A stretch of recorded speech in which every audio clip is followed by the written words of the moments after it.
কালকে গার্লফ্রেন্ড আমাকে ফোন করে, যে বলছে তুমি কোথায়? আমি বললাম যে বাড়িতে আছি। বলছে না আমার এখন আইসক্রিম খেতে ইচ্ছে করছে, আমি এখন আইসক্রিম খাবো। আমি বললাম ঠিক আছে, তুমি তাহলে পাশের দোকানে গিয়ে আইসক্রিম খাও। কিন্তু বলছে না, আমি পাটুলির আইসক্রিম খাবো। আমি বললাম দেখো, এখান থেকে তো যাওয়া অতটা সম্ভব না। তো যাই হোক, আমাকে বলছে যে আমি জানি না যে তোমাকে এনে দিতেই হবে। ভাই মাথা মাথা হ্যাং করে দিয়েছে। তারপর আমি বললাম দেখো, ওটা আমার মাথা, সুপুরি না যে তুমি এরকমভাবে চিবিয়ে চিবিয়ে খাবে। বললাম কাকার কাছে যাই, বলি কাকা আমাকে একটা আইসক্রিম দাও।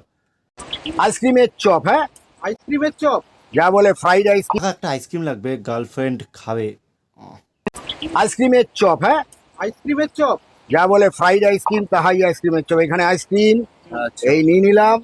এটা হচ্ছে ব্রেড ক্যাম বা প্র্যাঙ্কো, যা বলতে পারো।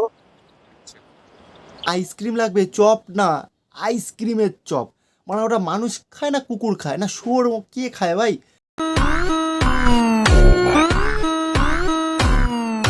আইসক্রিমের মধ্যে আইসক্রিমের চপ চপ। এতে আমাদের কিছু কারসাজি আছে ডিমের ব্যাটারে, ব্রেড ক্যামেও কিছু জিনিস দেওয়া আছে। আচ্ছা। ঠিক আছে, এবার আর আমি জাস্ট বুঝতে পারি না, যেই বনা ভাইরাল হোক না কেন, যেই কিছু হোক না কেন, এই গামলার মধ্যে একটা না কিছু থাকবে। এটা হলো আমাদের স্পেশাল মশলা।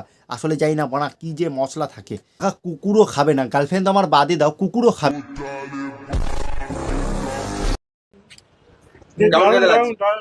নাও ভাই, তুমি খেয়ে রিভিউ দাও। তো এরকম ফুড ব্লগাররা আছে যাদের মানে মুখের মধ্যে কিছু দাও না কেন, দাদুর বিচি দিল, এরা বলবে ওয়াও খুব টেস্ট নাইস।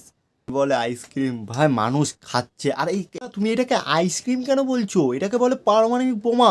1 2 3 বলে নিজের পদে গুজে, নিজের গাড়ি গুজে নাও, দেখবার ধূপ করে বাস্ট হয়ে যাবে।